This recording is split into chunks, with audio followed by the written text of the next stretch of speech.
கண்ணா லட்டு திங்க ஆசையா.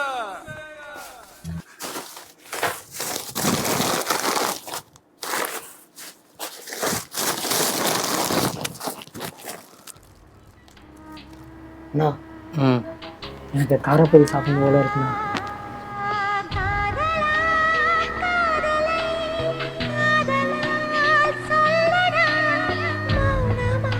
நான் 2 பேரும் என்ன அப்படி பாக்குறீங்க? நல்லா தடிச்ச லட்சுமி மாதிரி இருந்துட்டு தனலட்சுமி நினைப்பா அவனுக்கு மனசுல. இந்நேரத்துக்கு போய் காரப்பொரி கேட்டா நான் எங்க போய் வாங்கிட்டு வர்றது? நோ என்னண்ணா ஒரு டெக்னீஷியனை தரக்குறவா பேசின்னு இருக்காரு. டெக்னீஷியனா?